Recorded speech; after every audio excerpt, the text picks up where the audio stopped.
Welcome to the show. We're going to be talking about adversity and how we overcome it. That is one of your key strategies. And you heard him every time I've listened, and obviously we got to know each other.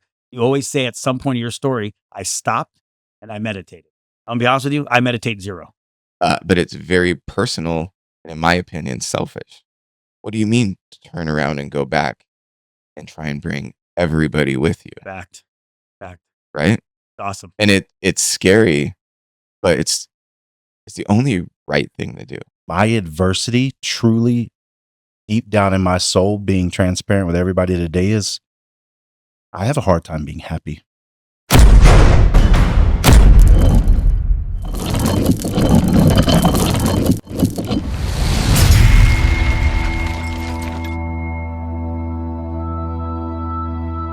Welcome to the show. We're going to be talking about adversity and how we overcome it.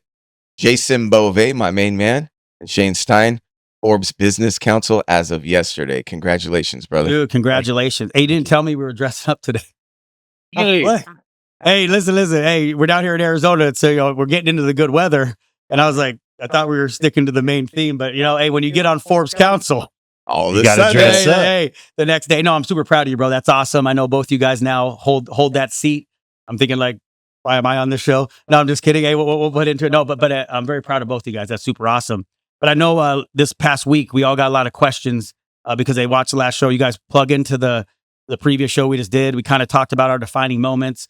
But we got a lot of questions, each of us, about, okay, that's great. You kind of told us your defining moment, but we had a lot of questions about adversity this week and how do we overcome adversity? Because a lot of the entrepreneurs that are trying to get off the ground and get moving, we all get faced with this. So I'll roll it over to you first. Like, obviously we know how successful you've been. You've started multiple different businesses in different arenas, from, the foster care system and then the boys' homes. Then you obviously owned your own, I always call it your car dealership. It's not that, but basically distribution through the transportation and car industry. And now you're obviously, everyone sees you now, super lawyer. I always laugh. Super lawyer, because dude, you're so good legitimate. at what you do, but it's like super lawyer. And I'm like, I was literally right before we were talking, I'm like, bro, you're my boy, dude. Like, it's just, but I know, but like every one of those came with different challenges and different adversity, right? You have a huge, beautiful family. So just maybe give I think today, a few techniques on what do you do when you're faced with that adversity to overcome that and keep being successful. So I think that would be a good starting point. Yeah. Man, my mind went straight to, like, there was one moment where everything had fallen apart. You mentioned the trucking company. Yep. Both my trucks were off the road. I had two drivers that wouldn't drive. And then one who, set me back big time and then quit. And isn't the whole goal that you have to get the transportation done? Yeah, you have to get the trucks on the no trucks on the road. Little problem, small problem. That you make money by driving. Yeah. So, and then at the same time, that's what I was using the Band-Aid to get the foster homes off the ground. Oh. So it's like two things, and I'd spent all my retirement. Yep. So that's the first key. Burn the bridges and go in. Massive. Write that down. Burn the bridges and go in. Everything relies on this. And I remember I was just stuck in my thoughts of complaining. Like, I don't want it to be this. How was I in federal court 2 months ago? And now I'm in this hot Arizona, dusty truck yard trying to fix a diesel. Like, is not how it's supposed to be. And I found myself there. You know what I did? Is I woke up, I went in, and I meditated, and I just listened. And then when I opened my eyes, I journaled. I journaled whatever came to me. And I ended up writing a picture with me on my knees, looking up to the sky. And for me, that represented surrender. Do not complain about the facts. Do not avoid the facts. Do not break the violin out. The answers are on this paper, what needs to happen. Now, you might not like them. One of them was you get your CDL. One of them was you go on the road. One of them is you learn how to take these cars on and off this trailer. And you need to help fix these things and use your talents to make that happen. So I looked at those things and I did those things. My first trip was from Arizona all the way up to New Hampshire, dropping cars all along the Oh way, my God. That sounds like a nightmare. down to Miami, Sounds like nothing I would never want to do. back up to Boston, Damn. and then back to Arizona. And here's the thing I learned most about it. We are capable of things we don't know we are. Oof. I also learned how special a shower is on that trip. I've never Hey. been so happy in my life to see a love stop in my Dude, life. hey, those loves are legit though, man. Someone got some good stuff in their little showers. A couple things you said, and this is now, if you guys have been listening and following, and you guys got to make sure you do this, is that you said this a few times. You said this on the last one when you sat there and you didn't know what it was called, but one of your things that you do when you get hit with a large amount of adversity is you meditate. You've said it multiple times. That is one of your key strategies. And you heard him every time I've listened, and obviously we got to know each other. You always say at some point in your story, I stopped and I meditated. I'll be honest with you, I meditate zero. Like, no, but it's important. We're all different. Like, but that is, I hear you on every defining moment you've brought up and everything. At some point, back then you didn't know it was meditating. You were 19. I think you were more like, oh my God, what's happening? But every defining moment for you, one of your ways that you, when you get hit with a lot of adversity, is you slow down and you meditate. I slow down and I listen. That's key. You know, in my opinion, there's this infinite amount of wisdom that resides inside of us. And we choose to ignore it most times. I'm guilty of it too, because it's scary. Yes. Like, what do you mean get a CDO? What do you mean learn how to operate these things? Like, what do you mean do all that? Like, I don't know how to do any of it yet. What do you mean go get an insurance license after I've been a storied estate planning attorney? Like, what do you mean? Why am I? Dude, it's Yeah. all those moments for you as Yeah. it happens. What do you mean, like, turn back around when there's a path to success for me that's pretty obvious right now, but it's very personal and, in my opinion, selfish. What do you mean to turn around and go back and try and bring everybody with you, Fact. right? Awesome. And it's scary, but it's the only right thing to do. That's the key that I figured out along the way. That voice is the only right thing to do, That's fact. right? Because every other path will lead maybe to your goal. But I found at the end of those roads, sadness, regret, feelings of inadequacy. But when you follow that voice, you're capable of things like you listed off a bunch of stuff. I don't feel capable of all that. You know, when I go into my office later today at the top of the building and I see my view, that's a reminder to me to be grateful. Bro, it's not even just a view. It's like your last name on the building. I love it. I see it. Like, dude, think about where you came from. So you meditate. That's one of the ways that you overcome when I want to say pressure situation, but adversity hits. That's one of your strategies. One of them. Okay, so the reason I kind of joke a little bit and say I have ADD. Like, I can't meditate. I can't even stay still for 5 seconds. Sit So what? still through a baseball game Oh, or a football game. all right. or Listen, hold on. We anything. went. Listen, let's talk about this real quick before we jump in. All right. We went to the This is Cardinals adversity game. for me. This is adversity right here, right? Yeah. This is right. So we're going to the game. Right? We're going to the Shane. Took us out to the football game, and we're walking in the door, and I'm like, bro, just real quick, we're out with 7 minutes left in the fourth quarter because I ain't sitting in traffic. And he's like, We haven't even made it in the stadium we're in the yet. 7th row up on the game. Like, bro, you're kicking me out already. But real quick, I want to stay on task. I'll go for a mile. But so for you, I have the same thing, right? You were actually very successful in corporate America. You moved up the rank very high. You were running very large companies, and then switching to entrepreneurship, right? Started your own company. You've got billions of dollars going back to the companies, and dude, you did that relatively quick. I mean, very fast. But what is a strategy you use when you're getting hit with adversity? What are some things that you do, right? I know you ain't meditating either, so don't even start saying that because I know your personality. You don't even have the strength to do that. But what are some skills you use to overcome adversity for you? Because you guys are both wildly successful. I'm so pumped. Two of my homeboys are in Forbes. Like, what? Forbes counts. I don't even have to be there. You're like, by proximity, I'm in Forbes. All right. Yes. So what do you got? You were in Forbes too. How do you do it? How do you handle it? What's your strategy? Well, I want to talk about corporate America really quickly. Is the adversity for me there was feeling like I actually belonged, like I deserved to be there. I'm sure a lot of you understand where I'm coming from. Is there's just a switch that happens when success begins and you start to actually question whether you deserve it, whether you're worthy, whether you're going to be a good steward of it. because there's a lot that comes with it. So working my ass off every single day to be the best that I could be, right?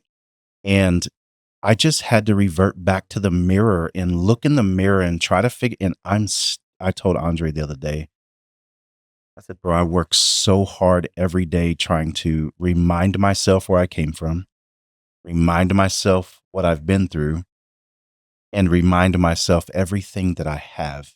And I'm not talking about material shit. I'm talking about my kids, my wife, my friends, my business, my network, my community, and try to be happy. My adversity, truly deep down in my soul, being transparent with everybody today, is I have a hard time being happy. A lot of people have that. Yeah, like happy, seriously. So I have to lean on music. I don't meditate, but I get in a car and I turn the music up. Yep. That works. And it gets into my soul and it gets into my mind and my body. And I want everyone to really understand the psychology behind putting something on paper. I don't know if you caught it, but Andre said I journal Yep. because here's the reality. Most of our adversity is self-inflicted. We give it the power to stop us. So guess what's involved there? Your emotions, your experience, what you've been taught your whole life. Well, guess what? When you put it on paper, you remove all of that emotion. When you put it on paper, it's facts. Fact. It's real, and you're forced to see with no emotion, which changes the outlook. So I actually do the same thing. I did therapy for 10 years. I went to group meetings and went to different things, and I learned that I actually started to study to get my license because it was very empowering to me. But I did something called a rational self-analysis, an RSA, and they force you to put down the situation on paper and deal with it in the moment, the reality of it. So for me, that's a couple of things that I do. I lean on people in my circle. I listen to music. I do paper to pen to paper. That's powerful. Man, it's crazy because I know when he's talking, like we all do the same stuff too. You do it all. We always have like a go-to. So I'll say for me, like first of all, like the question I always ask people, does adversity catch you off guard? Like when adversity hits you, are you caught off guard? When I first started in entrepreneurship or just even talk corporate America, I was always caught off guard. Like, oh, this is happening in my life. And then I learned that no matter what you do in life, adversity's coming. So now I'm expecting it. We talk about this all the time, off camera, all the time. We're talking about this, right? First thing I do is I know it's coming. So I'm like, It's a sign of success. ooh, that's the key, right? And that's something we've all learned through or mentored by, or now us all talking. So now one of my first strategies for adversity is just know it's coming. I'm like, all right, there's never a 24-hour period where some type of adversity is not going to hit. Now, some are pebbles, some are like freaking boulders, right? But every day I'm like, all right. And now I laugh. One of my strategies is I laugh it off. Oh, Yeah, but your go ahead. superpower is no one knows you're dealing with adversity. But No one knows because there's a Jason technique in there though. Jason There's a doesn't technique. Jason doesn't have adversity, right?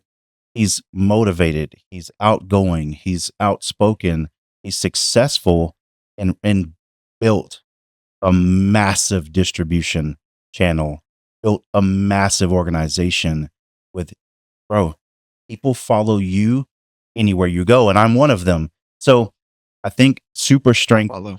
Yeah, look, dude, We we're on the follow each train. other. Hold on, but no, seriously, super strength for you is, and I really want people to take this in.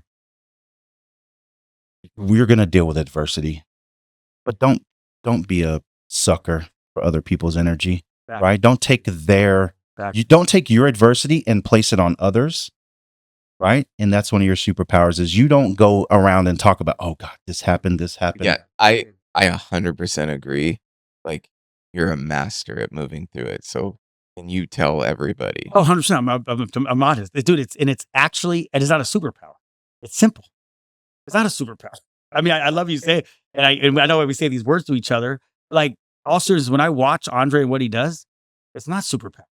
I watch him. He's just a regular dude that is very focused. He's driven. I know when he's meditating and not meditating. I know him so well now but like what we all do, and anyone you see having success, I don't care. You talk about Michael Jordan. Now there's God-gifted talents in sports that you have to have a little, but let's be real. Jordan wasn't the best at everything. He was good at the thing. He got really good at the things he was good at.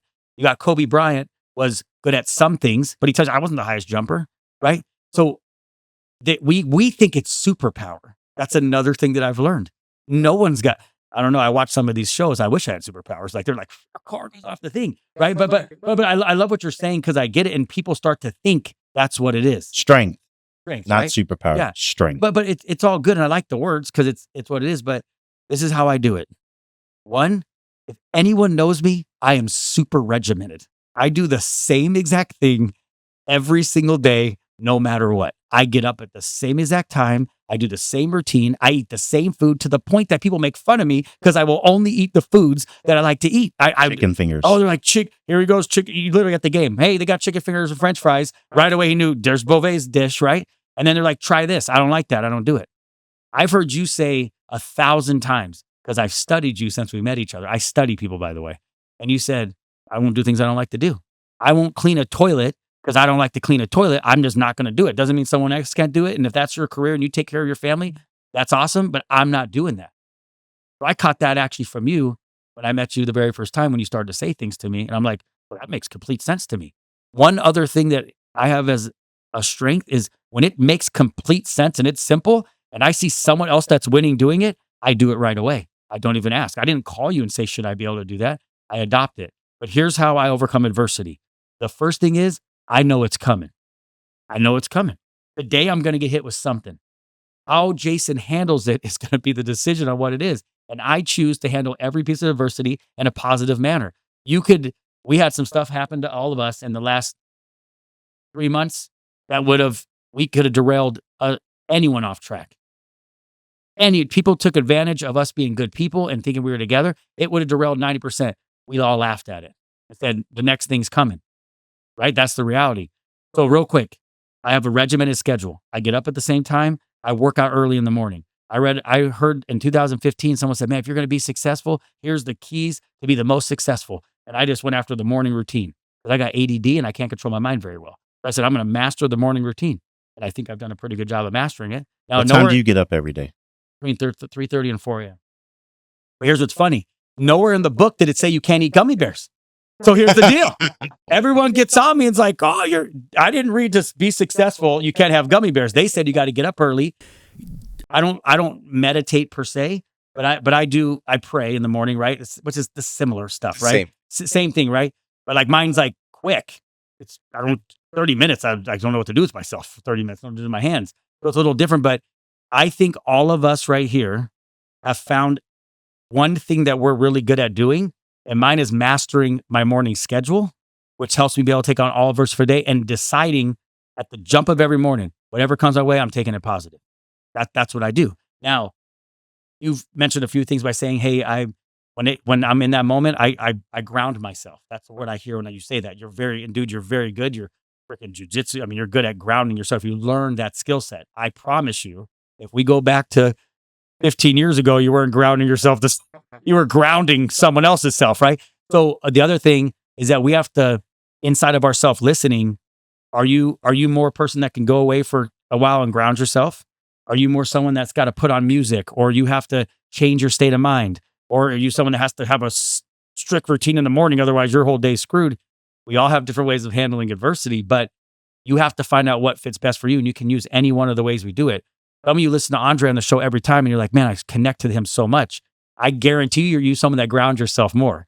You get on here with Shane and he's like, damn, look at his shirt.